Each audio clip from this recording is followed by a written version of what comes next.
Bonjour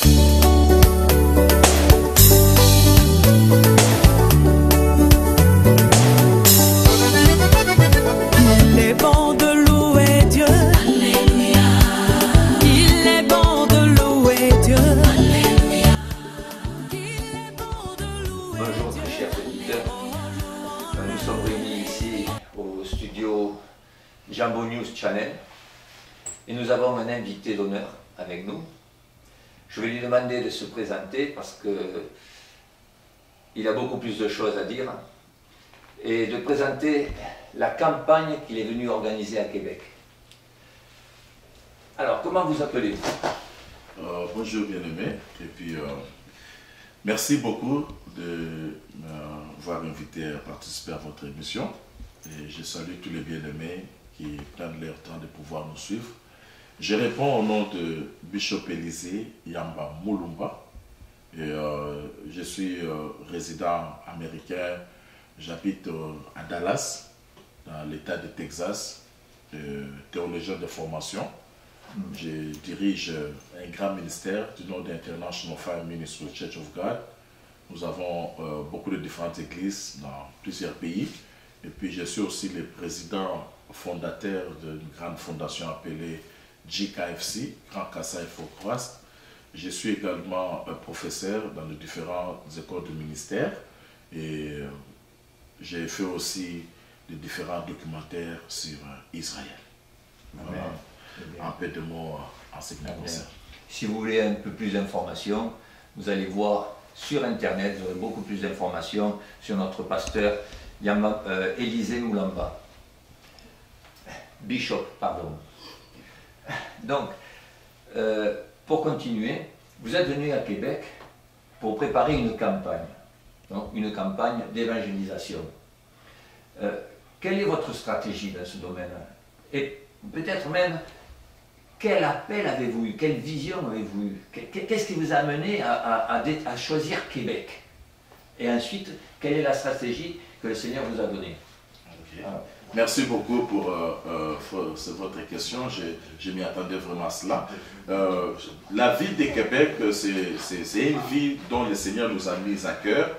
Comme je le disais tout à l'heure, par la grâce de Dieu, lorsque j'avais 14 ans, je ne me souviens pas exactement, entre 14 ou 13 ans, parmi des messages dont le Seigneur me disait, c'était de parcourir le monde entier et d'annoncer la bonne nouvelle. J'étais encore à Kinshasa, dans la République démocratique du Congo, et à l'âge de 22 ans, la prophétie ou le message que le Seigneur m'avait donné commençait déjà à se réaliser. Je commençais à parcourir presque tout le Congo, presque toute l'Afrique.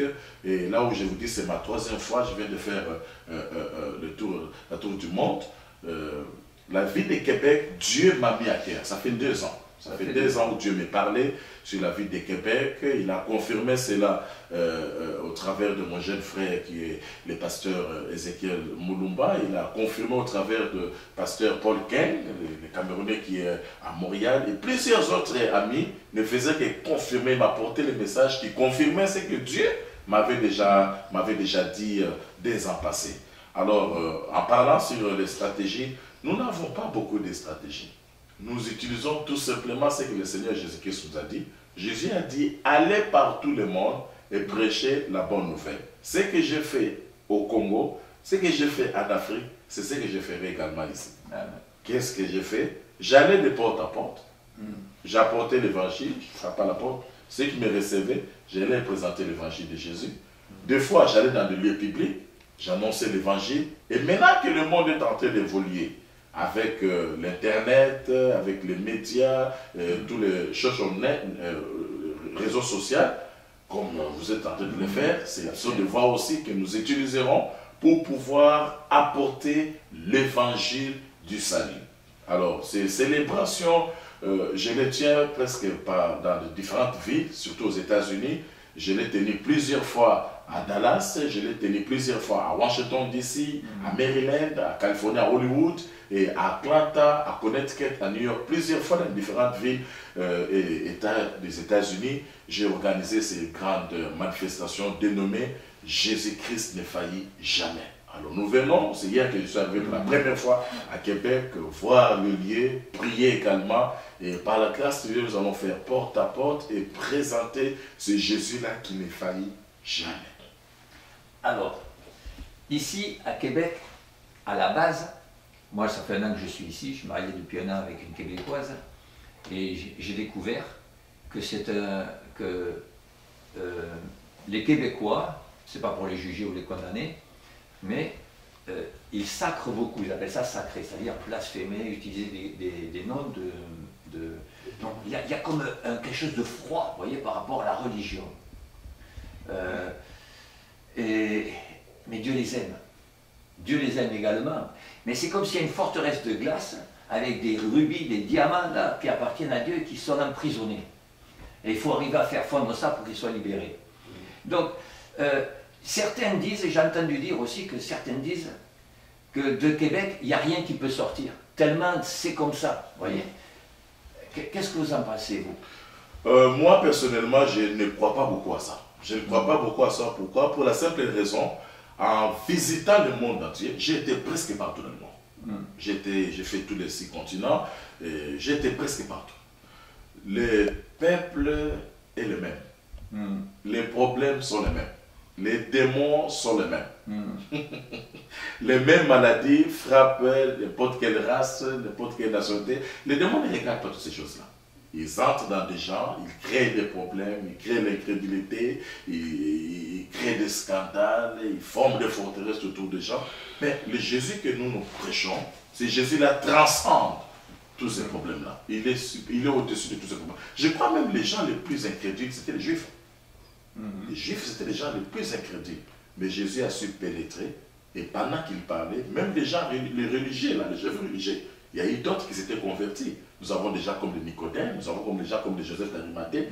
L'évangile de Dieu, l'apôtre dit, l'évangile de Dieu est une puissance pour le salut de quiconque croit. Et je crois pour les Québécois, peut-être historiquement parlant, ils avaient été déçus quelque part vis-à-vis de certains hommes de Dieu qui ont fait des scandales, qui ont fait des abominations, et ça les a déçus. Nous ne devons pas regarder aux hommes. Nous devons regarder à Dieu. Le diable utilise des fois les hommes pour scandaliser.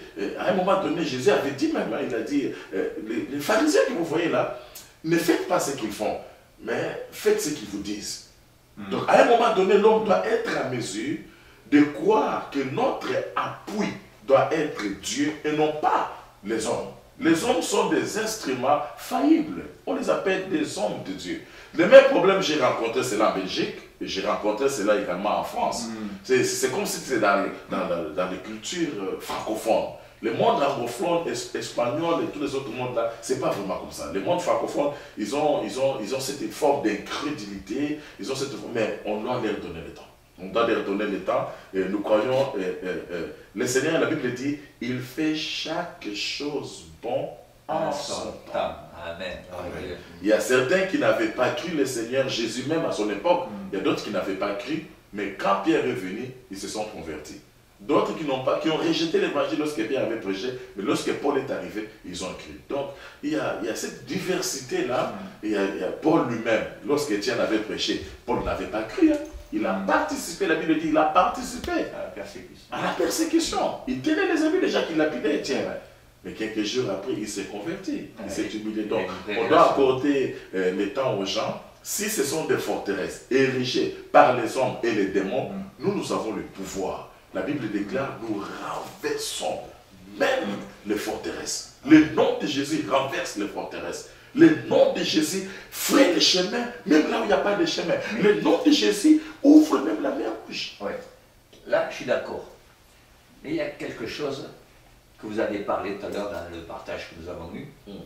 Il faut prier et jeûner.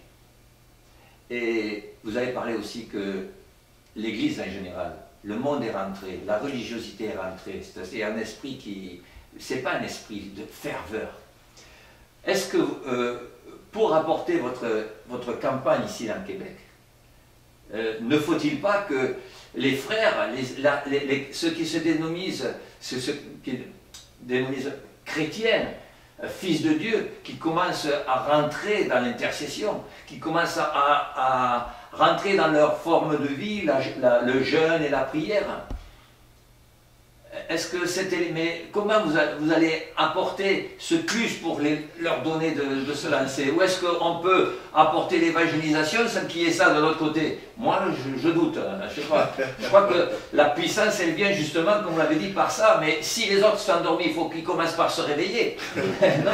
Merci beaucoup. Pour aller frapper aux portes. J'ai ri parce que j'apprécie votre manière de formuler vos questions. Ça me réjouit. Les gens qui sont dans l'incrédulité, ou ceux qui ne croient pas, ou ceux qui dorment, ou ceux qui sont affaiblis par l'évangile, la Bible dit, si ton frère est tombé, toi qui es debout, va le soutenir. Aide-les à se relever dans la douceur et l'amour. Et pourquoi nous gênons? Nous gênons parce que Jésus a dit, il y a une espèce de démons. Il y a une catégorie de démons. Jésus a bien précisé. Cette catégorie de démons-là, ils ne partent que par la prière et par les jeûnes. Donc, nous sommes disposés à pouvoir nous sacrifier. Moi, personnellement, et mon jeune frère, nous sommes disposés à pouvoir nous sacrifier pour les autres qui n'ont pas encore la force de prier, qui n'ont pas encore la force de gêner. Nous allons gêner pour eux, nous allons prier pour eux. Lorsqu'ils seront affermis, eux aussi ils gêneront et prieront pour d'autres personnes. Mon jeune frère, lui, il était aussi un grand incrédule quand on lui montait la parole de Dieu. Mais aujourd'hui, il gêne même plus que moi. Je dirais même qu'il prie plus que moi. Ouais. Jésus a dit à Pierre, Pierre, Satan t'a demandé pour te cribler, comme on crible le froment. Mais j'ai prié pour toi. Toi aussi, lorsque tu seras affermi, pour les autres. Amen. Donc, pour le moment, nous sommes disposés à nous sacrifier pour les autres qui ne savent pas encore prier. Nous allons les enseigner, nous allons prier ensemble avec eux. Moi, j'aime prier avec des gens, j'aime gêner avec des gens. Je ne fais pas partie de ceux qui disent il faut prier, il faut gêner, mais lui-même ne gêne pas, lui-même ne prie pas. Non, non, non. Nous nous enseignons en pratiquant ce que nous enseignons avec ces gens-là. Parce que nous donnons la formation des formateurs. Nous prions avec eux, nous gênons avec eux, nous leur montrons ce que nous faisons, donc, ouvertement. Vous envisagez aussi de créer une dynamique de formation. Exactement, exactement. Je suis théologien de formation. D'accord, parce que ce que je comprends, c'est que le peuple de Dieu, il doit se réengager. Ce n'est pas seulement je vais jeûner une fois ou compter sur votre jeûne pour avoir des délivrances ou compter sur vos prières. Souvent on a tendance à se reposer tous sur les autres, nous on ne veut pas faire notre part. Et pour faire notre part, il faut se réengager. Voilà. Et donc là, il faut motiver ce peuple de Dieu pour aller frapper aux portes, pour aller prêcher dans les rues, pour aller bouger le Québec. On est toujours là. L'idée, c'est toujours cette campagne. Alors comment vous comptez, je rentre encore dans les détails, comment vous comptez bouger tout ça, bouger le peuple de Dieu et organiser votre campagne dans le Québec? De la Bible, je ferai exactement comme Jésus a fait. Si vous lisez Matthieu 4,10, Marc 4,10 aussi, vous voyez que la Bible dit, Jésus-Christ, il commença son ministère, 1, par prêcher la parole, 2, par enseigner la parole, 3, par guérir les malades. Il ne faisait que ces trois choses. Prêcher les gens du monde, enseigner ceux des synagogues et guérir ceux qui avaient des problèmes. Donc, nous présentons un Jésus simple, mais un Jésus qui sauve. Amen. Un Jésus puissant, capable de délivrer. Donc, ceux qui ne sont pas à mesure. Par exemple, je ne vais pas demander à un malade dont les médecins l'ont soumis à certains médicaments forts, je ne vais pas lui demander de gêner. Je gênerai pour lui. Je prierai le Seigneur pour lui. Quand il sera fort, quand il comprendra, il fera aussi pour les autres. Parce que le Seigneur a dit, il faut aux autres, vous aimeriez qu'on fasse pour vous. Nous venons dans ce dynamisme-là. Jésus a commencé par prêcher la parole. Partout il allait prêcher la parole. Nous prêcherons la parole. Jésus est allé enseigner. Ce que nous allons gagner, nous allons leur enseigner la parole. Et ceux qui auront des problèmes, nous présentons un Jésus qui apporte la solution à leurs problèmes. Jésus apporte la solution. Il est entré, il a dit, l'onction du Seigneur est sur moi. Il m'a oint pour guérir ceux qui ont le cœur brisé. Il m'a oint pour annoncer la bonne nouvelle aux pauvres. Il m'a oint pour annoncer l'année des grâces du Seigneur. Alors, dites-moi un peu, par rapport à tout ce que vous avez vécu un peu dans les 5 continents, là vous avez organisé des missions, des campagnes. Comment ça s'est passé et quels sont les résultats que vous avez eus? Les résultats, généralement, ce sont de différents pasteurs, de différentes églises et ministères qui m'invitent. Mais aux États-Unis, en France et en Afrique, là souvent c'est mon ministère qui organise, comme ce qu'on va faire ici, ce sera mon ministère qui va pouvoir... Vous n'êtes pas en rapport avec d'autres pasteurs ici, avec d'autres assemblées? Moi, je ne connais personne. Non, ouais, mais est-ce que vous souhaitez vous mettre en rapport avec des pasteurs et d'autres... Oui, bien sûr. Vous savez, nous sommes un corps. Nous sommes un corps. Nous sommes les membres qui constituent le corps de Christ. Je peux être un bras, je peux être les pieds, je peux être les dents. Nous sommes tous, selon la Bible, des membres qui constituent le corps de Christ. Et je crois aussi à la complémentarité dans le ministère. Je crois que ce que je n'ai pas, mon frère a, ce qu'il n'a pas, moi j'ai, ainsi de suite. Je crois, mais pour le moment, je ne connais encore personne. C'est la première fois d'être ici, je suis réveillé la nuit. C'est la première fois d'être ici à Québec. Et nous croyons que le Seigneur va nous ouvrir la porte. Parce que moi, j'ai toujours cru que c'est Dieu qui ouvre la porte. Lorsque Dieu ouvre la porte, personne ne pourra le fermer. Mais pendant, lorsque les hommes et les diables ferment la porte, Jésus est capable de l'ouvrir. Donc, je crois à ça. Et puis, pour répondre encore à votre sous-question, les résultats, mon ami, sont fabuleux. Les résultats sont fabuleux. Il y a des gens qui reçoivent le Seigneur Jésus-Christ comme leur Seigneur et Sauveur personnel. Il y a d'autres qui sont baptisés dans le Saint-Esprit.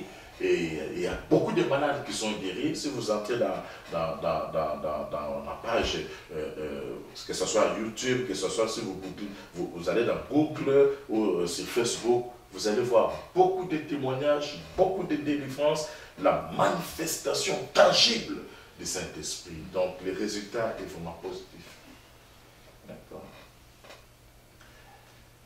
Mais j'espère que... Non, je n'espère pas. Je crois que le Seigneur va vous ouvrir les portes, parce que je perçois en vous un homme de Dieu, Je suis très méfiant, vous savez. Je suis très méfiant, parce qu'il y a beaucoup d'hommes de Dieu qui sont des faux, des imposteurs. Et c'est important de discerner. Maintenant, la parole de Dieu le dit, c'est avec ces hauts fruits que vous les reconnaîtrez, à leurs fruits. Donc par vos paroles, et par la relation dans l'esprit, je vous reçois. Non, je vous le dis comme ça. Et maintenant, eh bien, il faut montrer les fruits. Et le peuple québécois, il a besoin de miracles. Oui, vous savez, dans mon introduction, je me suis présenté comme étant bishop et évêque. Je forme des pasteurs. J'ai des pasteurs qui ont des églises, j'ai des évangélistes, j'ai des apôtres. Et je n'ai plus rien à prouver au monde. Je n'ai plus rien à prouver. Donc, je t'ai dit tout à l'heure, j'ai circulé le monde entier 3 fois.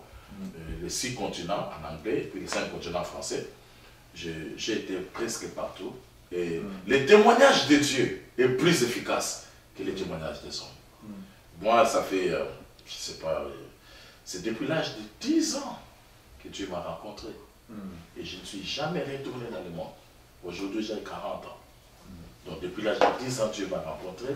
Je suis passé sur plusieurs formations, sur des grandes églises. J'ai été formé par, je me suis converti au Congo, par l'apôtre Emmanuel Biémoulaya, qui est un grand pasteur. J'ai été formé au pied du patriarche d'Adel Kapopoula, un grand pasteur. Et puis aux États-Unis d'Amérique, je suis allé étudier en pasteur Obiangen. C'est le pasteur des pasteurs aux États-Unis. Donc, de ce côté-là, nous n'avons pas peur. Nous n'avons pas peur.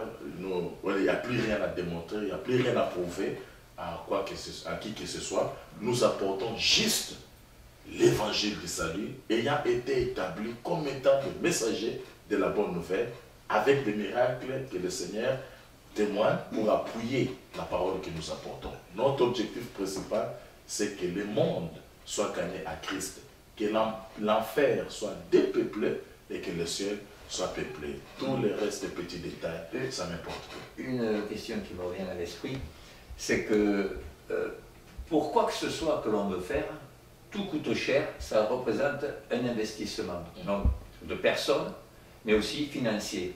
Et comment pensez-vous, ou avez-vous prévu l'investissement pour Québec, ou comment avez-vous pensé à ce côté-là, le côté financier? De ce côté-là, je vais vous répondre rapidement. Le Seigneur m'a béni. Le Seigneur m'a béni financièrement et matériellement. Il n'y a pas de souci.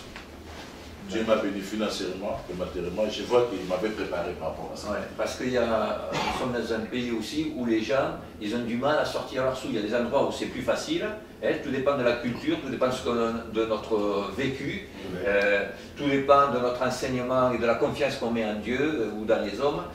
Et ici, c'est assez dur, quoi. Vous voyez. Donc, si vous venez, et il y a ça qui sort en avant, ça va freiner les gens. Vous voyez ce que je veux dire? Moi, j'ai béni le Seigneur en parcourant le monde entier, par la grâce de Dieu. Le Seigneur m'a donné beaucoup de partenaires qui soutiennent mon ministère et moi-même, Dieu m'a béni financièrement. Amen. Gloire à Dieu alors. Gloire à Dieu.